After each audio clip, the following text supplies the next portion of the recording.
नमस्कार, जय हिंद। मैं हूं अंकित गौतम और आप देख रहे हैं डेल्टा डिफेंस एकेडमी का यूट्यूब चैनल। और मैं आज हाजिर हूं जो हाल ही में यानी कि कल जो एनडीए का एग्ज़ाम हुआ 14 नवंबर को, उसके सॉल्यूशंस के साथ। लेकिन सॉल्यूशंस को शुरू करने से पहले मैं आपको बता दूं कि जो कुछ भी यहाँ पे हमारी क्लासेस में हमने कराया था, सिर्फ मैंने नहीं, हमारे सभी फैकल्टीज़ ने, वही सब, ऑलमोस्ट वही सब एग्ज़ाम में उन्हीं कॉन्सेप्ट्स पे बेस्ड क्वेश्चंस आए हैं जो कि हमने बार बार अपनी क्लासेस में कहा था। और सिर्फ ऑफलाइन ही नहीं, ऑनलाइन में भी जितने भी हमारे वीडियोस अब तक अपलोड हुए हैं, उन सब में जितने भी कॉन्सेप्ट्स हमने कराए हैं और हमने वहाँ पे बार बार मेंशन किया था कि इनको आपको ध्यान देना है। और अगर आपने ध्यान दिया होगा, जिन लोगों ने भी ध्यान दिया होगा, वो लोग जानते हैं कि कॉन्सेप्ट्स सब वही थे, क्वेश्चन सब वही थे। हाँ, अगर मैथ्स की बात करूं तो वैल्यूज़ यहाँ वहाँ हो सकती है क्योंकि एग्जैक्ट वैल्यू कोई भी नहीं करवा सकता। लेकिन बाकी इंग्लिश अपने सब्जेक्ट की बात करूं तो जो भी मैंने कहा था कि यहाँ से क्वेश्चन आएगा, यहाँ तक कि वोकैब भी, जो हमने एक फ्री बैच चलाया हुआ था, शेरशाह बैच, हालांकि वो बहुत ही ज़्यादा कम ड्यूरेशन के लिए था, सिर्फ ऑलमोस्ट 1 मंथ। और उस 1 मंथ में भी जो स्टूडेंट्स के रिस्पॉन्स हैं वो यही है कि सर जो कुछ भी आपने वोकैब कराई थी वो आई है, इडियम्स कराए थे वो भी आए हैं, और बाकी जो कोर ग्रामर के कॉन्सेप्ट्स हैं उनमें तो कोई चांस ही नहीं कि वो ना आए। तो इसीलिए आप लोग हमसे जुड़े रहिए क्योंकि यहाँ पे बहुत ही ज़्यादा ऑथेंटिक कंटेंट आपको मिलेगा। चलिए शुरू करते हैं अपना पहला सवाल। और ये मैं करवा रहा हूँ आज सेट बी, जैसा कि आप लोग देख ही सकते हैं। सेट बी का पहला क्वेश्चन, सबसे पहले तो यहाँ पे ऑपोजिट एंड मीनिंग पूछा है, पहला सेक्शन है यहाँ पे, यानी कि आपको विलोम शब्द बताने हैं। तो यहाँ पे पूछा है his opinion is lopsided. Bye the वे, अब लॉपसाइडेड, अब जो लोग बहुत अच्छे रीडर्स हैं, यानी कि जो बहुत ज़्यादा पढ़ते हैं, वो तो 1 सेकेंड में बता देंगे कि लॉपसाइडेड मीन्स अनबैलेंस्ड और बायस्ड और पार्शियल। लेकिन जो लोग नहीं हैं उनको मैं बता दूं, वैसे लॉप के कई सारे अलग अलग मीनिंग्स होते हैं। लॉप के जो मीनिंग्स होते हैं कई सारे, हम मैं कह सकता हूं, ये जो आपके हेयर दिखते हैं बॉडी पे, इनको भी हम लॉप कहते हैं। तो लेकिन यहाँ पे सिर्फ इतना ही है कि unbalanced, if one thing is more inclined to one side, that is when we call an opinion is lopsided, or anything, any physical thing can also be lopsided। तो 4 ऑप्शंस देखते हैं। पार्शियल, क्या पार्शियलिटी अगर आपके साथ कोई कर रहा है तो क्या वो बहुत बैलेंस्ड है? तो आंसर है नहीं। क्या अगर कोई क्रूकेड है तो क्या वो रैमरॉड स्ट्रेट है? आंसर है नहीं। हाँ, कुछ ही दिन पहले मुझसे एक स्टूडेंट ने, और अगर वो इस वीडियो को देखेगा तो वो कमेंट भी कर सकता है, कि उसने मुझसे पूछा था, सर व्हाट इज क्रूकेड? तो वहाँ पे उसने इसका एंटोनिम पूछा गया था और ऑप्शन था स्ट्रेट फॉरवर्ड।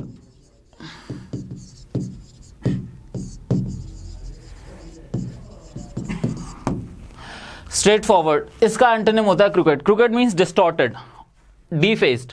अगर आप लोग रामायण से परिचित हैं तो जानते होंगे एक औरत हुआ करती थी मंथरा करके, उसको बोल सकते हैं कि वो क्रूकेड थी क्योंकि वो जैसा होना चाहिए वैसे नहीं थी, रैमरॉड स्ट्रेट नहीं थी। तो क्रूकेड भी बैलेंस नहीं है, पार्शियल भी बैलेंस नहीं है, अनइक्वल अगर कुछ है तो वो भी बैलेंस नहीं है क्योंकि इक्वालिटी इज बैलेंस। तो यहाँ पे एक ही चीज़ क्या दिख रही है, लॉपसाइडेड का उल्टा, वो है balance. Therefore balanced is the answer here, right. अगला सवाल, हिज वर्क is praiseworthy।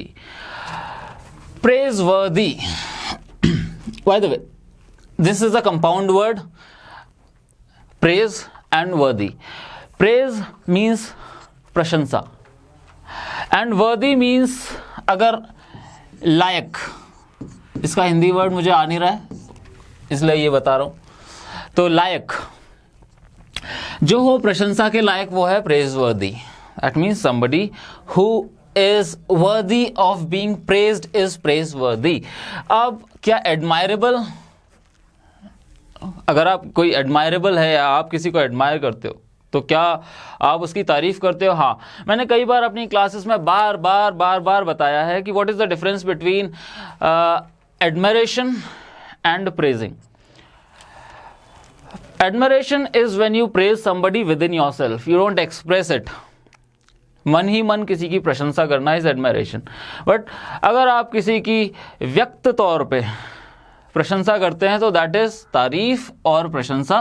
तो एडमायरेशन भी जैसी भी है तो प्रशंसा ही. तो कंडेमनेबल देखते हैं इसको, पहले बाकियों को देखते हैं. Creditable is again admirable. अगर आप कोई बहुत ही ज़्यादा प्रशंसनीय है, प्रशंसा के योग्य है, that means somebody who is really worthy of admiration is creditable. And commendable, अगर आप लोग जिनका भी, क्योंकि आप लोग मिलिट्री सर्विसेज की तैयारी कर रहे हैं तो आपको पता होना चाहिए.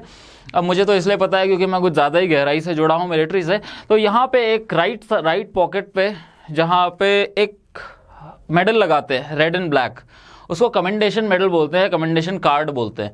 वो जब आप कुछ बहुत ही एक्स्ट्रा ऑर्डिनरी सर्विस करते हैं तब मिलता है. तो उसको हम बोलते हैं, कमेंडेशन कार्ड को बोलते हैं प्रशस्ति पत्र.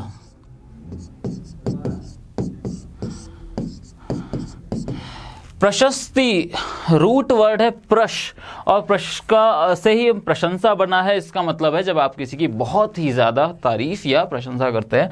तो again this also stands for प्रशंसा, एडमायरेशन स्टैंड्स फॉर प्रशंसा, creditable stands for prashansa. The only word that is negative or the only black sheep in this question is condemnable.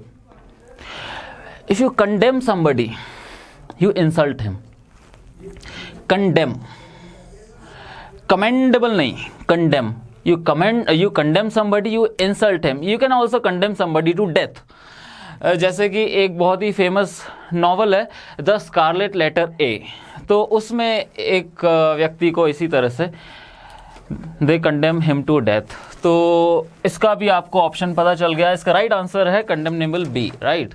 और इसका था क्या, लॉपसाइडेड का बैलेंस, राइट. ठीक है, अगला, his deeds had retrograde results. Retrograde, अब फिर से, वैसे जो थोड़ा बहुत बड़ा होता है वो कहेगा कि ये तो एक ही वर्ड है, बट नहीं, ये भी एक कंपाउंड वर्ड है. और इसमें भी दो वर्ड्स है, एक है रेट्रो और दूसरा है ग्रेड. ग्रेड मीन्स क्लास और रेट्रो मीन्स एंशिएंट. तो एंशिएंट क्लास और बायगॉन क्लास. एंशिएंट को हम बायगॉन भी कह सकते हैं. क्या है कि एक क्वेश्चन से एक ही चीज सीखना पाप है, पाप के समान ही है. तो एक क्वेश्चन में जितना भी कुछ है वो सब सीखना ही चाहिए, और मैं तो ऐसा ही सीखता हूँ और आपको भी ऐसा ही सीखना ही चाहिए. तो रेट्रोग्रेड जो कि बहुत ज़्यादा बैकवर्ड हो. हाँ, रेट्रोग्रेड को मैं सीधा सीधा बोल सकता हूँ बैकवर्ड. अच्छा, बैकवर्ड है अगर ये, तो प्रोग्रेसिव, जब आप प्रोग्रेस करते हो तो आप आगे जाते हो कि पीछे आ जाते हो? आप आगे जाते हो. Pro, if you are moving ahead, that is when we call you are progressing. And again, retreating, पीछे जाना. अक्सर क्योंकि आप लोग सब एग्जाम्स की तैयारी कर रहे हैं तो आपने हिस्ट्री में कई बार पढ़ा होगा कि armies had to beat a retreat.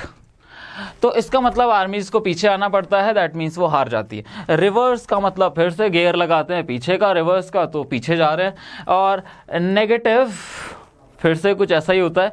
अक्सर हम इसको बैकवर्डनेस से ही जोड़ते हैं. अगर कोई नेगेटिव है या कुछ तो बोलते हैं no, the answer is in negative. तो इसमें से एक ही ऑड वन आउट है. तो अब तक के तीनों आपने जो क्वेश्चंस देखे उसमें ये देखा कि आप बहुत नाप तोल के ऑप्शंस दिए गए हैं. ऐसा नहीं है कुछ भी टिका दिया है. अगर कोई थोड़ा सा भी पढ़ा, मतलब अगर आपने अच्छे से मेहनत करी है, एग्ज़ाम के अगर लेवल पे आपने कुछ भी करा है, तो आप इजीली, अगर आपको इनका मीनिंग एग्जैक्ट नहीं भी पता है और तीन का पता है, तो आप इजीली कर सकते हैं इसको सॉल्व, राइट. कैसे? ऑड वन आउट करके. अगला सवाल, ही always offers palatable solutions. Palatable is something that is chewable, और आप उसी चीज़ को च्यू कर सकते हो जो सॉफ्ट हो। इसका मतलब, अच्छा बाय द वे, ये पैलेटेबल ही क्यों, कुछ और क्यों नहीं, वो इसलिए क्योंकि आपका जो ये अपर जॉ होता है इसको पैलेट कहते हैं। That's why if something is chewable that is palatable यहाँ पे। लेकिन इसका फिगरेटिव मीनिंग है जो आपको, इसका एक फिगरेटिव मीनिंग होता है, that means acceptable, something that is acceptable to your body, to your mind. If something is palatable is of course it is. अब आप यहाँ पे थोड़ा सा ये ट्रिकी सा क्वेश्चन आ गया, पहले 3 बड़े आसान थे, ये अब एक है अनएक्सेप्टेबल, ठीक है, ये तो क्लियरली आप इसको स्ट्राइक ऑफ कर सकते हो। एग्रीएबल, प्लेजेंट, एक्सेप्टेबल, ये तीनों, अब बाकी तीनों ऑप्शंस बहुत क्लोज है, एक्सेप्टेबल है, एग्रीएबल है, प्लेजेंट है। अब इसमें प्लेजेंट तो हम नहीं कर सकते क्योंकि अगर प्लेजेंट का एंटोनिम मैं बताऊं तो वो होता है obnoxious, that means something that is hateful, that means you can't just bear it, your senses can't bear it. तो यहाँ पे मैं आपको सीधे सीधे बता दूं तो acceptable is the answer, palatable का। एग्रीएबल नहीं होगा, ठीक है, क्यों, मैंने बता दिया, something that is acceptable to your body is palatable, तो और your mind. Next is his views on this, तो हाँ, इसका आंसर आप मेरे अकॉर्डिंग लगाएंगे एक्सेप्टेबल, ठीक है। अगला, his views on the subject are microscopic. Microscope, it helps us view minute things. Microscopic अगर आपका व्यू है तो आपका बहुत ही संकीर्ण दृष्टिकोण है, बहुत ज़्यादा नैरो आप देखते हैं, बहुत ज़्यादा छोटा देखते हैं। लेकिन अगर वहीं आपकी दृष्टि बहुत ज़्यादा ब्रॉड है, एक जिसको बोलते हैं बर्ड्स आई व्यू लेना, तो आप बहुत एक जो कुछ भी, इसका मतलब मैं फिगरेटिव बताऊं क्योंकि ज़्यादातर इन सब मीनिंग, इन सब शब्दों का फिगरेटिव मीनिंग ही प्रिवेलेंट होता है। अब लिटरल तो सबको ही पता होता है, तो अगर आप एक प्रॉब्लम का बर्ड्स आई व्यू लेते हो तो you look at it comprehensively, right. तो माइक्रोस्कोपिक का उल्टा, अच्छा यहाँ पे माइन्यूट मैंने वर्ड पहले यूज़ कर दिया है, तो ये तो वैसे ही, इसको कोई मिनट मत पढ़ लेना, ठीक है। उस दिन थोड़े दिन पहले क्लास में एक लड़की इसको मिनट पढ़ रही थी। तो प्रिसाइज इज स्पेसिफिक, तो ये भी माइक्रोस्कोपिक है। और फाइन, फाइन भी बहुत हम बोलते हैं अक्सर fine particles, that means small particles, ठीक है। तो ये ब्रॉड बेस्ड ही इसका एक आंसर है और कोई नहीं है, ये भी इजी है क्वेश्चन। ये वाला थोड़ा सा ट्रिकी था, इसमें फंस गए होंगे कई सारे। आगे,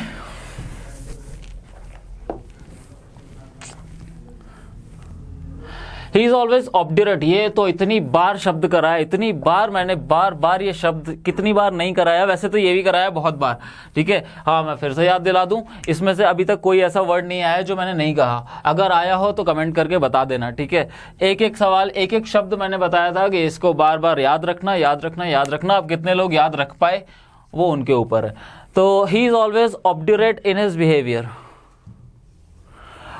ऑब्ड्यूरेट इज ऑब्स्टिनेट, बताया था नहीं बताया था, इतनी बार बताया था। ऑब्ड्यूरेट इज ऑब्स्टिनेट,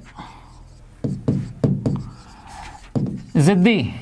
और फिर कई लोग मुझे बोलते थे कि सर ऑब्स्टिनेट का तो फिर डिटरमिन्ड भी हो सकता है। नहीं, डिटरमिन्ड इज पॉजिटिव साइड, आप अड़ जाते हो कहीं पे वो चीज़ अलग है, लेकिन अगर आप पॉजिटिवली अड़ रहे हो दैट इज योर डिटर्मिनेशन, आप नेगेटिवली अड़ रहे हो तो दैट इज ऑब्ड्यूरेशन, ठीक है। तो ऑब्स्टिनेंसी ना कि ऑब्स्टिनेशन।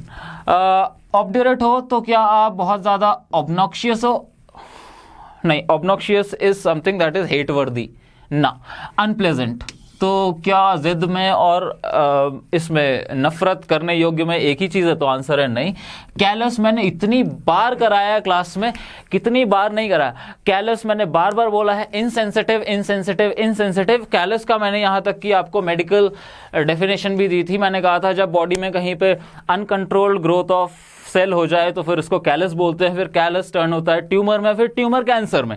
तो ये मैंने आपको समझाने के लिए बताया था। बाय द वे, अगर कोई जिद्दी है तो दूसरा हो सकता है फ्लेक्सिबल, वो जिद्दी नहीं है, तो ठीक है, आंसर है आपका फ्लेक्सिबल। आगे बढ़ते हैं। 7th, Mohan always had profound respect for Sohan. क्या मोहन का सोहन से हो गया? अच्छा, तो प्रोफाउंड ये शब्द भी मैंने हज़ारों बार क्लास में कराया, बहुत बार। आप लोग कमेंट में बताएंगे कि मैंने कितनी बार नहीं कराया प्रोफाउंड। अच्छा, प्रोफाउंड का मतलब होता है डीप, बहुत ज़्यादा। इसको अगर मैं हिंदी में बोलूँ तो प्रगाढ़। आपको ज़रूरत नहीं पड़ेगी इतनी अच्छी हिंदी की, लेकिन पता होना चाहिए। तो Mohan always had profound respect for Soham. क्या यहाँ पे डीप दिख रहा है? सीधा सीधा दिख रहा है। एक्सट्रीम ना, ये दोनों क्लोज हो सकते हैं। अगर इन दोनों में से आपको चूज करना है तो फिर आप तभी कर सकते हो जब आपको क्लियरली पता हो कि प्रोफाउंड का मतलब डीप ही होता है, वरना तो आप तुक्के नहीं मार सकते इस वाले में। सुपरफिशियल एग्जैक्टली इसका ऑपोजिट है। अगर कोई चीज़ बहुत ज़्यादा प्रोफाउंड है तो उसका ऑपोजिट ऑफ कोर्स सुपरफिशियल होगा ही। सिंसियर नहीं हो सकता क्योंकि इसका इनसिंसियर होता है, इसका डेप्थ से कोई रिलेशन नहीं है। Profound is deep and deep is deep. Therefore आगे बढ़ते हैं। We were living in turbulent times. भाई साहब कितनी बार नहीं मैंने टर्ब मैंने कितनी बार आपको इसका रूट नहीं बताया टर्ब का। मैंने कहा था देखो परटर्ब्ड याद रखना, मैंने आपसे कहा था डिस्टर्ब याद रखना, मैंने आपको कहा था टर्बुलेंस याद रखना। एक भी सवाल बाहर नहीं आया वो कैब में। ग्रामर तो छोड़ दो, ग्रामर तो छोड़ो, वो कैब में से एक भी बाहर नहीं आया, ठीक है। तो टर्बुलेंस, डिस्टर्बेंस, परटर्ब, और यहाँ पे टर्बुलेंट टाइम्स, इसका मतलब डिस्टर्ब टाइम्स, और यहाँ पे आपको इसका उल्टा बताना है। तो जब ये डिस्टर्ब्ड है तो क्या दिख रहा है? डिस्ट्रक्टिव कुछ हो सकता है? नहीं हो सकता। विध्वंसक, डिस्ट्रक्टिव नहीं। अनस्टेबल ना। स्टॉर्मी, तूफानी नहीं। तो एक ही दिख रहा है, काम, शांतिपूर्ण, ठीक है।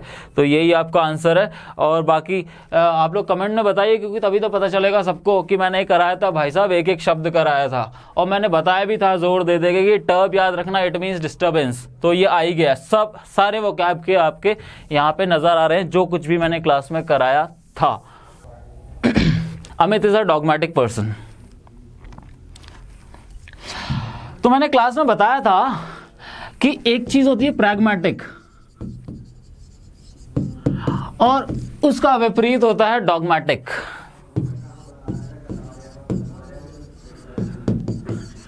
बेचारे शहरशाह वाले, मैंने उनको बार बार इसलिए कहा था, मैंने कहा था कि आप लोगों के पास सिर्फ 1 महीना है, और इसलिए ऐसा हो सकता है अगर आपकी बहुत अच्छी किस्मत हुई तो इस 1 महीने वाले शब्दों में ही आपके आ जाएंगे, लेकिन नहीं आ पाए, मुश्किल से 3-4 आए, लेकिन 3-4 भी बहुत बड़ी बात होती है। तो pragmatic is somebody who is very utterly practical. If you are driven by pragmatism, you are a practical person. But if you are a dogmatic person, तो मैं बता दूं, आप बायो में पढ़ते हो एक बहुत ही फेमस कॉन्सेप्ट जिसको कहते हैं सेंट्रल डोगमा। बताया था बहुत बार, क्लास में आप लोग रिस्पॉन्ड करेंगे क्योंकि तभी पता चलेगा, वरना ऐसा लगेगा मैं ही बस बोलता जा रहा हूँ। डोगमा इज सिद्धांत और प्रिंसिपल। तो अगर कोई बहुत ज़्यादा डॉगमेटिक पर्सन है, वो बहुत ज़्यादा सिद्धांतवादी व्यक्ति है, और इसीलिए यहाँ पे अगर सिद्धांतवादी है इसका मतलब अब वो रिजिड है बहुत ज़्यादा। सिद्धांत को पकड़ के बैठ गया तो बैठ गया। इसका असर्टिव से कोई रिलेशन नहीं है, इसका रिजिड से कोई रिलेशन नहीं है, इसका बोल्ड से भी कोई रिलेशन नहीं है। हाँ, एक सिद्धांतवादी व्यक्ति बहुत ज़्यादा अड़ियल हो सकता है, लेकिन उसी के विपरीत if somebody is amenable, he can easily be persuaded or convinced, therefore he is amenable। इसका आंसर amenable है। लास्ट एंटोनिम में मैं बात करता हूं, फिर से याद दिला दूं, फिकल फिकल फिकल। कितनी बार मैंने फिकल ये शब्द बताया है आपको?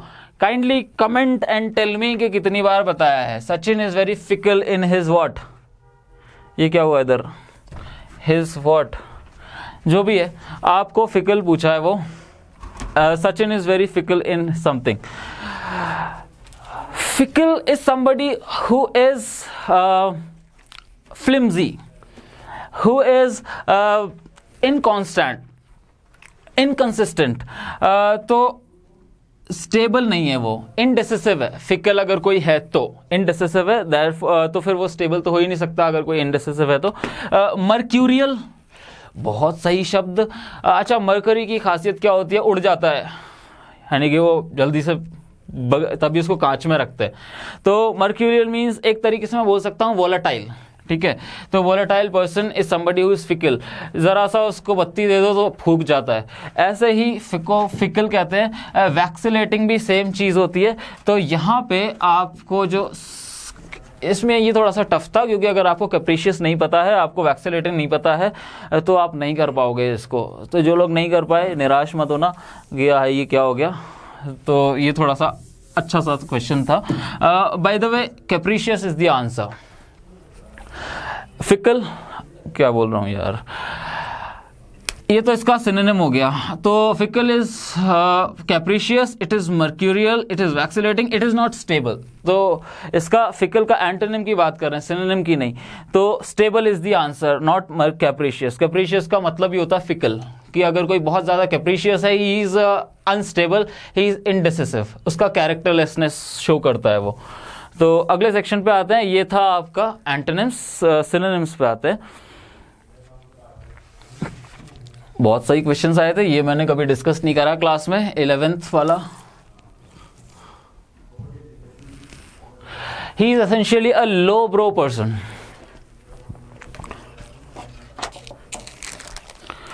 He is essentially a low bro person. एक तो होता हाई ब्रो, एक होता है लो ब्रो। अच्छा, ये BROW है, ध्यान से देख लेना, ठीक है। तो lowbrow is somebody who is not very intellectual.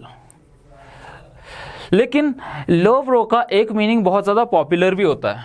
तो इससे मैं ये निष्कर्ष निकाल सकता हूं कि जो इंटेलेक्चुअल नहीं होता और मेजॉरिटी इंटेलेक्चुअल नहीं होते, इसीलिए वो बहुत ज़्यादा पॉपुलर होते हैं। इंटेलेक्ट पसंद ही किसको है, कितने लोग इंटेलेक्चुअल होते हैं और कितने लोगों को इंटेलेक्चुअल बातें समझ में आती है। तो इसीलिए जो लो ब्रो होता है वो इंटेलेक्चुअल नहीं होता और इसलिए वो पॉपुलर होता है। और somebody who is not intellectual is said to be coarse, is said to be rough. अच्छा, हम पढ़ते हैं कोर्स ग्रेन्स, ठीक है। क्यों? क्योंकि वो बहुत सस्ती आती है। तो बाकी बाय द वे प्राउड का लो ब्रो से कोई रिलेशन है? नहीं है, क्योंकि इसका मतलब है who is not very intellectual. और बाकी पैशनेट से कोई रिलेशन नहीं है। पैथेटिक, ये शब्द आपका हम बहुत ज़्यादा यूज़ करते हैं। मैंने अक्सर कॉमनली लोगों को सुना है कि he is a pathetic person. Pathetic बिना जाने बस मुंह पे चढ़ा लेते हैं। बाय द वे ये शब्द आया पैथोस से, और पैथोस का अर्थ होता है emotions. somebody who is pathetic is emotional। तो बार बार किसी भी घटिया चीज़ को पैथेटिक बोल देना वो ठीक नहीं है। तो आप ध्यान रखेंगे कि इसको ऐसे ही बस यूज़ ना करते जाए। इसका ज़रा समझ ले, इसका यूज़ क्या होता है। It means pathetic, somebody who is pathetic is utterly emotional, in fact he is exceeding the limits of emotionality। आगे बढ़ते हैं। तो इसका आंसर है course. Low bro is somebody who is coarse because he is not intellectual, therefore he is coarse, that means he is rough, he is not fine। His nostalgia is deep। nostalgia आप अक्सर किसी चीज़ के लिए feel करते हैं, especially something that happened in the past, you want that to return, that means this is a yearning, this is a longing। ये एक आकांक्षा है, मतलब इच्छा है। तो longing है।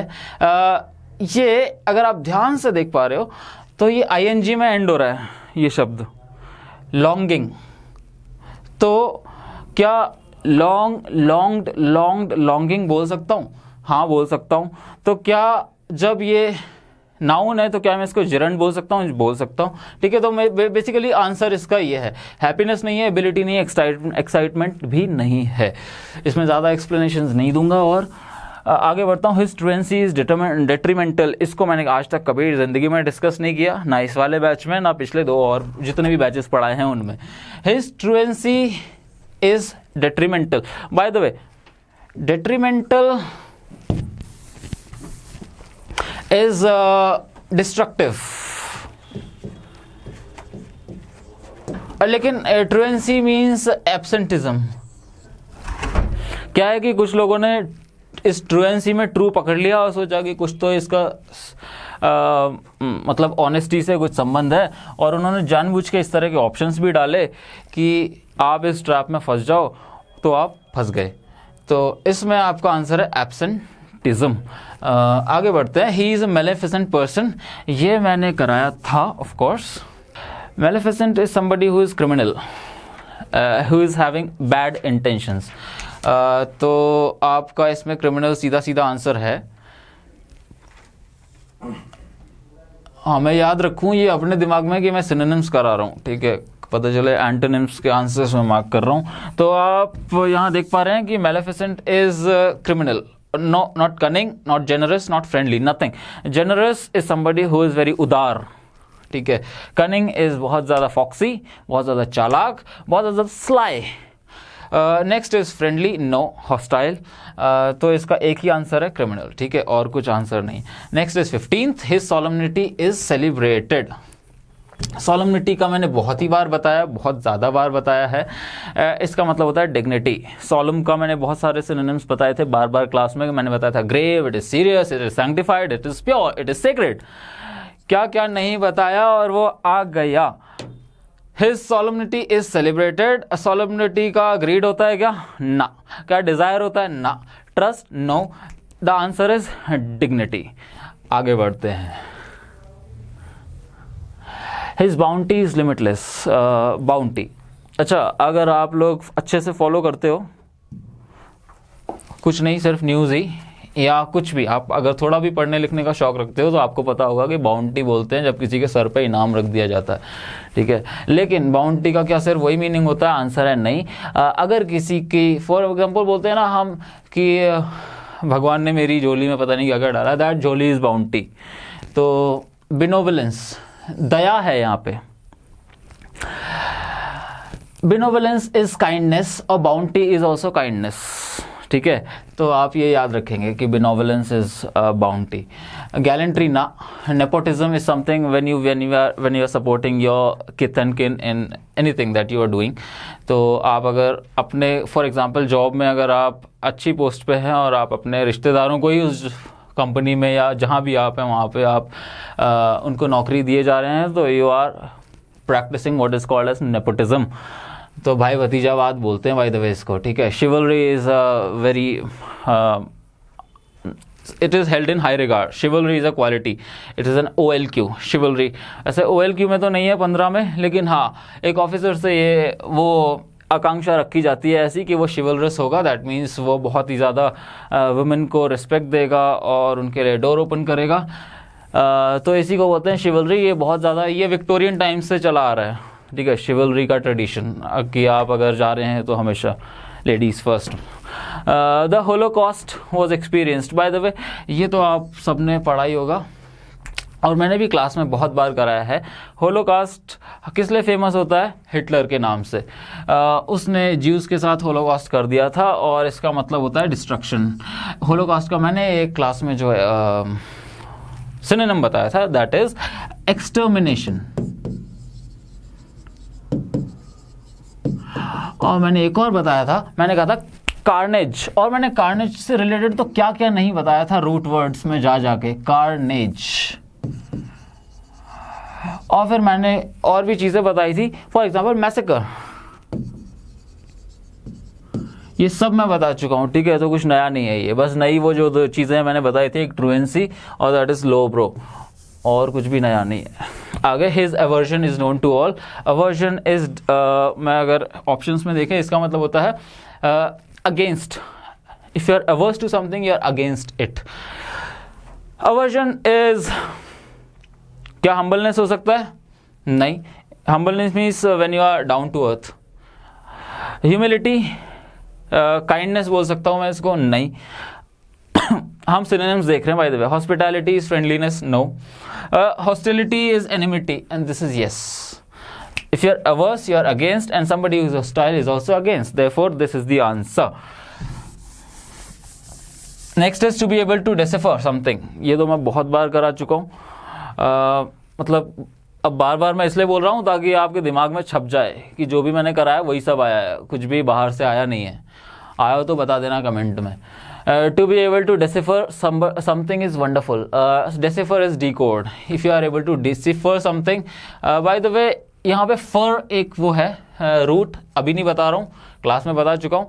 जब आप दोबारा क्लास में आएंगे, दोबारा से हमारा मतलब जो कोई भी क्लास में आएगा, आप लोग इसको देख के उनको मैं बताऊँगा इसके रूट्स क्या क्या है. अभी आगे बढ़ते हैं, थोड़ा सा जल्दी करते हैं. To be able to decipher is decode is the answer, that's all. It is the opportune movement. It is the opportune means favorable. और मैंने इसका एक सिनोनिम बताया था अपने टेस्ट पेपर्स में, मैं देता था स्टूडेंट्स को, और इसका एक मैंने बहुत ही प्रोपिशियस,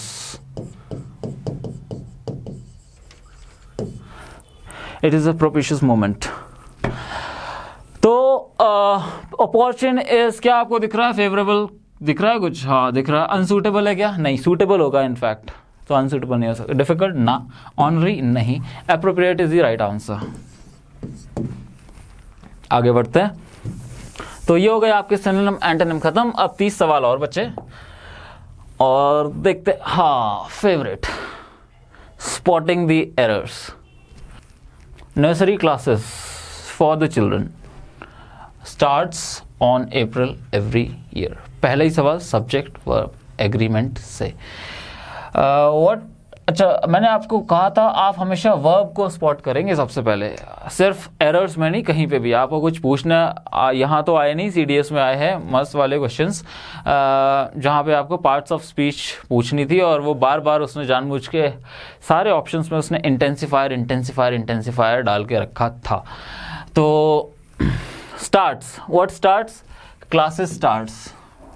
मैंने आपसे कहा था आप वर्ब आइडेंटिफाई करेंगे. वर्ब के पहले आप बहुत बड़ा सा सब्जेक्ट अगर देखें तो आप देखेंगे कि उस बहुत बड़े से सब्जेक्ट में प्रेपोजिशन का है, और इसमें प्रेपोजिशन है फॉर. और फॉर के मैंने कहा था प्रेपोजिशन के हमेशा आप पहले देखेंगे कि सब्जेक्ट जो कुछ भी है वो सिंगुलर है या प्लूरल है. यहाँ पे ये प्लूरल है, और अगर सब्जेक्ट प्लूरल है तो ये क्या कर रहा है यहाँ पे? इसको हटाओ एस को, क्योंकि ऑलरेडी यहाँ एस आ चुका है. तो आप इस वर्ब को, यहाँ पे आपका आंसर है सी, क्योंकि यहाँ स्टार्ट होना चाहिए था. ठीक है. The pollution level is very high in our city and becomes a health hazard. The pollution level is very high in our city. Is very high and अब आप ध्यान से देखना, बहुत तगड़ा सा क्वेश्चन है ये. फंस गए होंगे कई सारे इसमें, क्योंकि जल्दी एक बार में देखने में समझ नहीं आएगा. ये थोड़ा सा कंजंक्शन आ गया यहाँ पे बीच में, लेकिन है अभी भी सब्जेक्ट वर्ब एग्रीमेंट. तो जब मैं क्लास में शुरू से लास्ट तक जब मैं बार बार सब्जेक्ट वर्ब एग्रीमेंट कराता जा रहा था, तो कुछ स्टूडेंट कह रहे थे सर सब्जेक्ट वर्ब एग्रीमेंट तो कभी ख़त्म ही होना. मैंने कहा कभी ख़त्म नहीं होगा जब तक एग्ज़ाम नहीं हो जाता. तो वो रीज़न यही था, क्योंकि आप चाहे कोई भी टॉपिक कर लो, उसमें सब्जेक्ट वर्ब एग्रीमेंट तो सेंटर है. The pollution level is very high. ठीक है, यहाँ तक कोई प्रॉब्लम नहीं. द पोल्यूशन लेवल यहाँ पे क्योंकि सिंगुलर है, और इसलिए यहाँ पे ये है इज. अब यहाँ एंड है कंजंक्शन. अब the pollution level is very high in our city. अब एंड के बाद सीधा सीधा ये इज बिकम्स आ रहा है, क्योंकि एंड के बाद what becomes? the pollution level becomes. लेकिन the pollution level is very high in our city, comma, and is becoming होना चाहिए यहाँ पे, क्योंकि it is not a routine. is very high अभी के लिए वेरी हाई है, तो यहाँ पे आना चाहिए the pollution level is very high in our city and is becoming a health hazard. तो यहाँ पे एक ये डेवलपिंग सिचुएशन है, देयरफॉर डेवलपिंग सिचुएशन में मेरे अकॉर्डिंग यहाँ पे is becoming a health hazard होना ही चाहिए. तो and is becoming a health hazard. ठीक है, अगला सवाल. India is a country of linguistic and cultural diversity with multiple ethnic and social groups.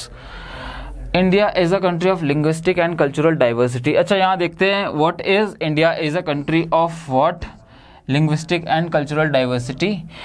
एक preposition is a country of something, linguistic and cultural diversity with multiple ethnic and social groups.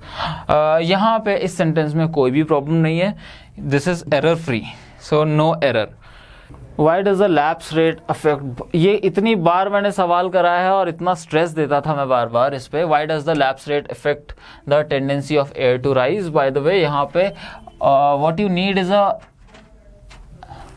verb, not a noun.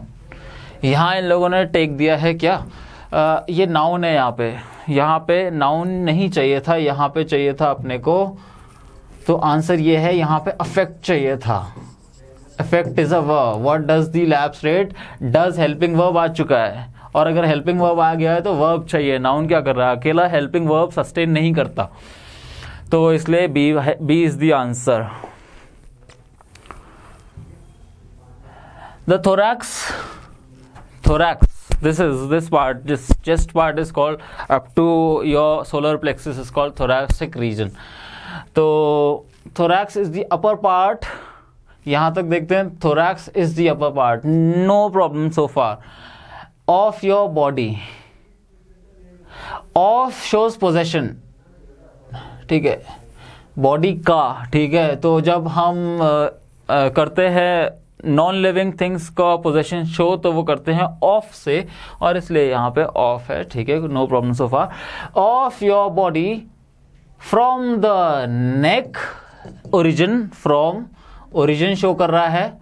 From where? From the neck down to the bottom. Another preposition showing the direction of movement. Down to the bottom of the ribs.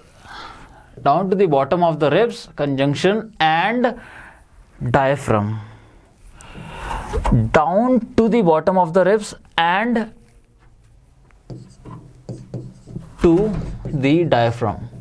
ठीक है, तो यहाँ पे वैसे इसको यहाँ पे clear नहीं हो रहा है क्योंकि कंजंक्शन आ चुका है. और कंजंक्शन के बाद हमें to the bottom and to diaphragm हमें यहाँ पे लगाना ज़रूरी था, क्योंकि अगर ये इसी तरह के क्वेश्चंस बार बार पूछे जाते हैं, और इस बार भी पूछ लिया गया है कि अक्सर ये यहाँ पे प्रेपोजिशन मिसिंग होता है, और उससे थोड़ा सा एक इक्वेशन में यानी कि सेंटेंस में इंस्टेबिलिटी आ जाती है, और वही इसको पैरेललिज्म कहते हैं. अगर ग्रामर की बात करूँ तो parallelism must be maintained at all times.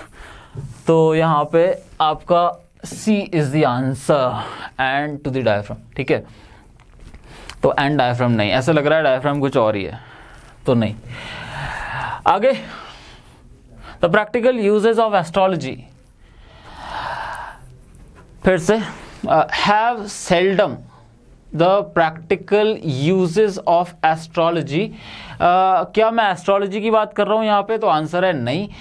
Have been seriously studied. अच्छा, यहाँ पे सबसे पहले मैंने आपको बार बार बोलता हूँ, आप सबसे पहले क्या स्पॉट करेंगे? वर्ब. तो आपने कर ही लिया होगा. वर्ब क्या है यहाँ पे? अब आंसर होगा सर एक वर्ब नहीं है यहाँ पे. हैव भी वर्ब है, बीन भी वर्ब है, और स्टडीड भी वर्ब है. ठीक है, तो have been studied. Been studied, this is be, and this is third form of the verb. तो जब be plus third form आ जाता है, that is passive, and this is perfect. This is perfect, perfect tense. और अब आपका सवाल कि sir ये तीन verbs तो ठीक है, लेकिन ये बीच बीच में क्या आ गया है? तो आप ये देख चुके होंगे अब तक वर्ब तो, और इन वर्ब के पहले जो कुछ भी होता है, मैंने आपसे बार बार कहा है कि आप इसमें ढूंढेंगे एक प्रेपोजिशन ढूंढ लिया. प्रेपोजिशन ऑफ है, ऑफ के पहले प्लूरल है कि सिंगुलर है? आंसर है प्लूरल है. और अगर ये प्लूरल है तो हैव बिल्कुल ठीक है यहाँ पे. और अब यहाँ एक ही पॉसिबिलिटी बचती है कि क्या गलत हो सकता है. यहाँ एडवर्ब्स की मिस्टेक हो सकती है, एडवर्ब्स की पोजीशन की मिस्टेक हो सकती है. क्या हुआ ये? Light. Seldom is a preposition of, क्या बोल रहा हूँ, एडवर्ब ऑफ फ्रीक्वेंसी. ठीक है, seldom is adverb of frequency. और ये कहाँ लगा है? हैव सेल्डम बीन, इसकी पोजीशन बिल्कुल ठीक है. Have seldom been studied, adverb of manner.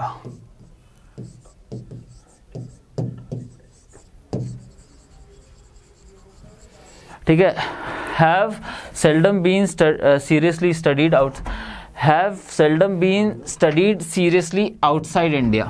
तो यहाँ पे इसकी पोजीशनिंग में प्रॉब्लम है सीरियसली की, और सीरियसली की पोजीशनिंग में प्रॉब्लम है तो इसको यहाँ पे आना चाहिए, तो यहाँ पे एरर है यहाँ, ठीक है।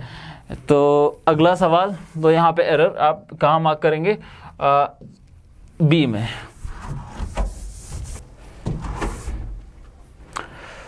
हाँ, she collected some armful of medicines, poured them down a drain। अच्छा, she collected some armful of medicines and, अच्छा अक्सर ये डाउन अ ड्रेन नहीं होता, डाउन द ड्रेन होता है, ठीक है। ये ऐसा का ऐसा फ्रेज आता है, you pour something down the drain, ठीक है। तो यहाँ पे आपका एरर है सी में, फिर से डाउन अ ड्रेन ही डाउन द ड्रेन, ठीक है। Some armful of medicines.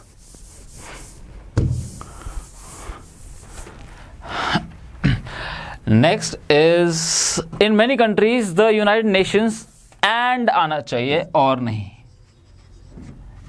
And other international organised peacekeeping forces are trying to keep the peace, ठीक है।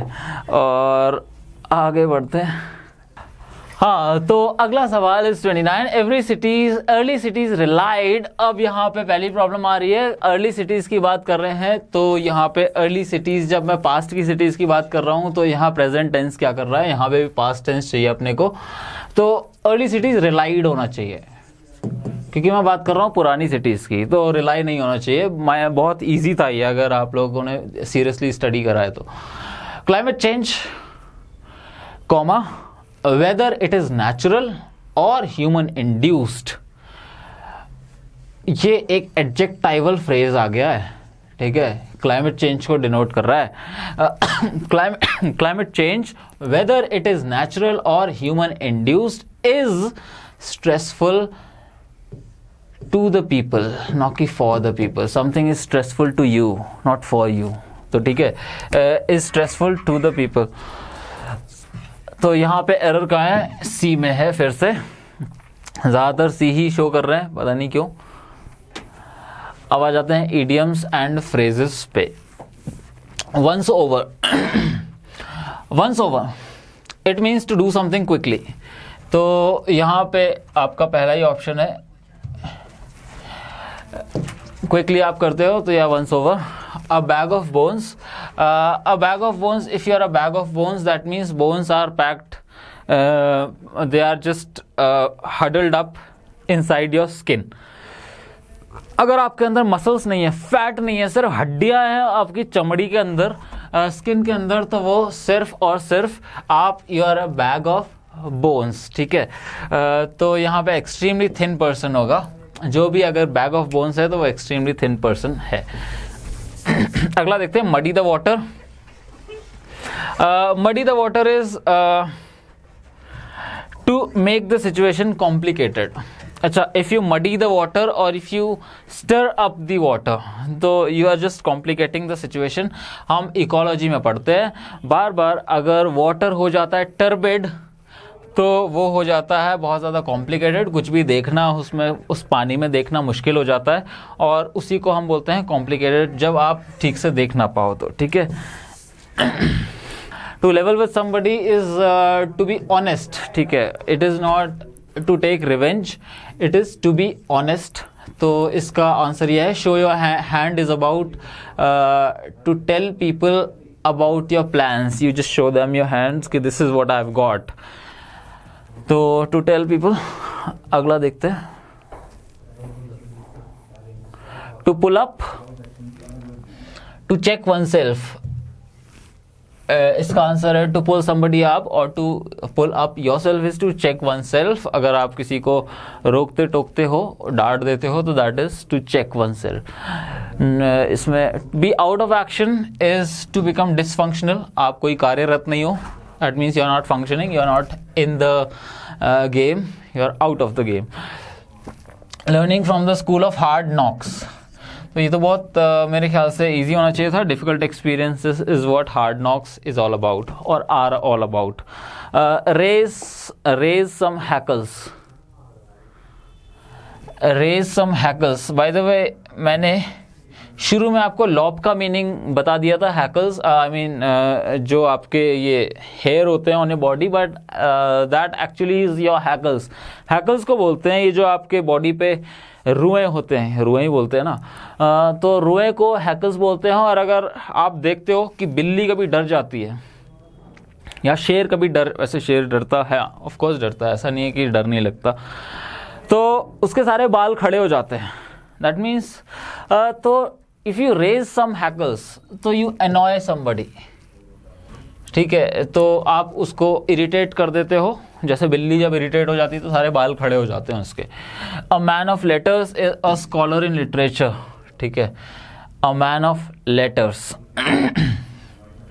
तो he is a man of letters, he is a scholar in literature. Alright, yes, man of letters is a scholar in literature. आगे बढ़ते हैं। Ordering of sentences, ये तो easy थे।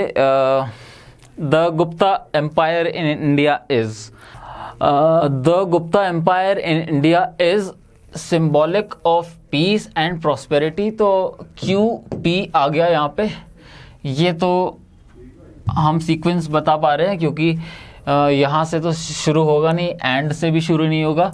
तो the Gupta empire in India is symbolic of peace. तो Q P का option कौन सा है? एक ही है और तो कोई है ही नहीं। तो the Gupta empire in India is symbolic of peace and prosperity, represented through numismatic, that means related to coins. Numismatic is numismatic, archaeological and literary evidences of multiple kinds. तो यही एक है, इसमें कोई प्रॉब्लम ही नहीं है, एक ही ऑप्शन है, तो पहला is right. There are many ways to restructure the transportation system so that it provides mobility to everyone and not just the affluent sections of the society। तो क्या ऐसा कोई ऑप्शन है SPRQ? तो आंसर है हाँ है, लेकिन फिर भी एक बार डबल चेक करते हैं कि कहीं कोई और इससे बेटर फ्रेम तो नहीं है और कोई बेटर यहाँ पे पॉसिबिलिटी तो नहीं है। तो देखते हैं PQRS, नहीं, इससे तो शुरू नहीं हो सकता। क्या S से कुछ और है? तो आंसर है नहीं है S से। तो इसका मतलब this is the only possibility. ये भी इजी था, इसमें कोई ट्रिकी चीज़ नहीं थी। आगे देखते हैं। हाँ, ये थोड़ा सा मुझे लगता है देखते हैं। The globe shows earth spherical shape, the globe shows earth spherical shape and accurately displays spatial and comparative distance between locations, relationships between landforms and water bodies। तो क्या ये है? तो नहीं, आंसर है, देखते हैं पहले ऑप्शन को देखते हैं, ए को देखते हैं। पी एंड नहीं, ये तो हो ही नहीं सकता क्योंकि एंड से शुरू हो रहा है, तो पहला ऑप्शन तो पहले ही हमने निगेट कर चुके हैं। दूसरा देखते हैं, the globe shows earth spherical shape, relationships नहीं, P, and accurately displays spatial relationship between landforms and water bodies and comparative distance between locations.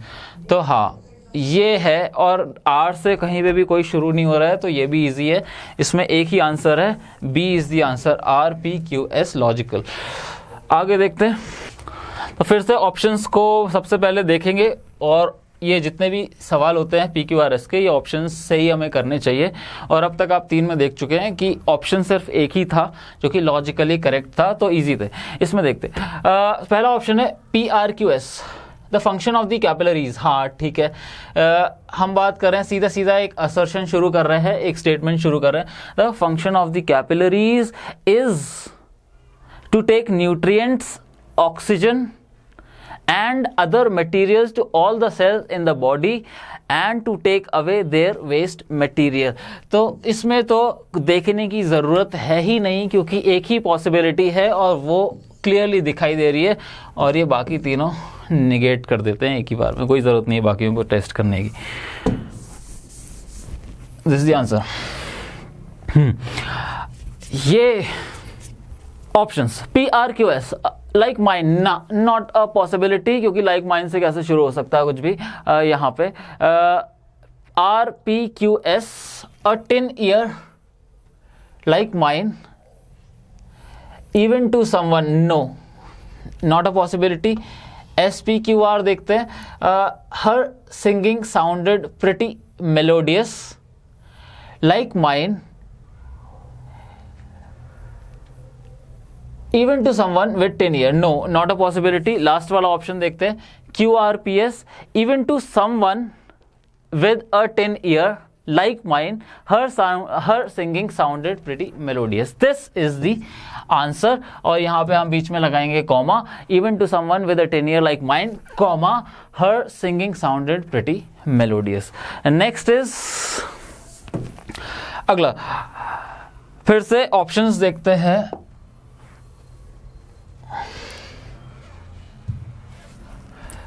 हाँ,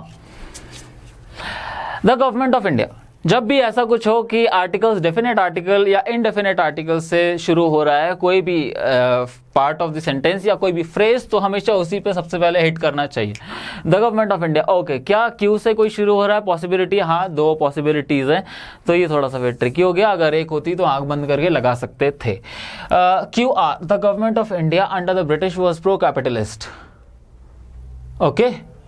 QRS, though it took some half-hearted steps to mitigate the sorry state of affairs in the modern factories. अब ये थोड़ा सा reorganisation का sentence है। क्यों? क्योंकि हम जानते हैं कि सेंटेंस कंजंक्शन से भी शुरू हो सकता है, 2 से भी शुरू हो सकता है। तो इसको एक बार देखते हैं, possibility, the government of India, the sorry state of affairs in not a possibility, therefore यहाँ पे वो कोई लोचा ही नहीं है कि कंजंक्शन से शुरू हो रहा है, सीधा सीधा QRSP is the answer, right. तो बहुत इजी थे ये जितने भी रीअरेंजिंग के क्वेश्चंस थे। अच्छा, अभी और बचे।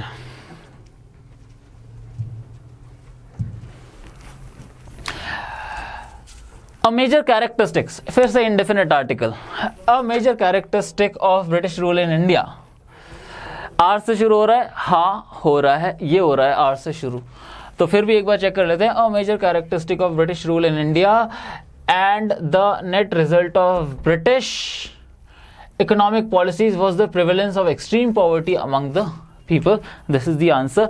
एक बार बाकियों को आप एक बार टेस्ट करके देख सकते हैं। नहीं हो सकता, ऑफ से शुरू हो रहा है, क्यू से शुरू हो रहा है, इकोनॉमिक पॉलिसी नहीं हो सकता, QPSR नहीं हो सकता, this is the only possibility, और सिर्फ इंडेफिनिट आर्टिकल से शुरू हो रहा है। अच्छा वो इन लोगों ने क्यू से ही और नहीं, आर से ही और ऑप्शंस नहीं दिए। नेक्स्ट, यू कैन जज, बहुत ही इजी, बहुत ज़्यादा easy. He doesn't look very intelligent, comma, but you can जज a book by its cover. तो ही डजंट लुक, एस, कोई ऑप्शन दिख रहा है? हाँ दिख रहा है, answer. Evidence of a crisis in party politics, R, 2 हैं, 2 आर से शुरू हो रहा है। Evidence of a crisis in party politics can be found in the decline in party membership and partisanship as well as in the rise of anti-party groups and movement। ठीक है, तो मेरे अकॉर्डिंग तो आंसर पहले ही मिल गया, लेकिन इसको भी एक बार टेस्ट कर लेना ही चाहिए क्योंकि एग्जाम में रिस्क नहीं ले सकते। QPSR,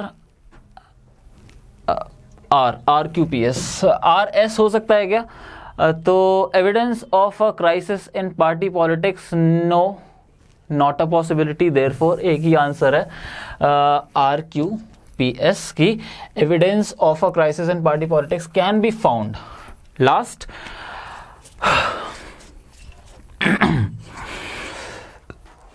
definite article, the provision of public goods and services can be regarded as a complex mixture of contributions from government, market and voluntary organizations। तो RSQP, RSQP दिख रहा है कहीं पे? हाँ दिख रहा है। RQ एक और ऑप्शन है R वाला, तो क्या इसको चेक करें? हाँ कर लेते हैं, रिस्क नहीं लेते। The provision of public goods, mixture of, no, फिर यहाँ पे ब्रेक हो गया सीक्वेंस, तो गुड्स एंड सर्विसेज होना चाहिए था, तो एक ही पॉसिबिलिटी है और ये है ये।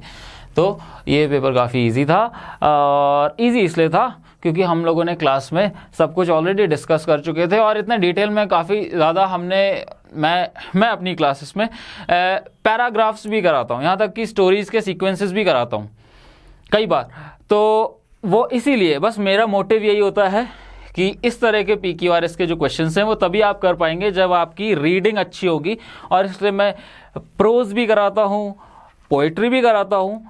क्या आपका प्रोज आता है? कभी कभी कोई ये क्वेश्चन पूछ लेता है कि सर उसमें तो आता ही नहीं प्रोज, पोइट्री तो आती नहीं। तो वो प्रोज और पोइट्री सिर्फ आपके लिए इसलिए नहीं है कि आप शायर बनो या पोइट बनो, यहाँ पे जब आप वो प्रोज समझ पाओ, जब आप वो पोइट्री समझ पाओ, तो आप इस तरह का लॉजिकली सीक्वेंस अरेंज कर पाते हो, वरना नहीं। तो इसी के साथ इंग्लिश का पेपर हुआ समाप्त। और अब alright, so after having finished the discussion of this English question paper, I must tell you that the remaining part of this paper will soon be published on our channel, and for that stay connected to our channel Delta Defense Academy, and this is Ankit Gautam signing out.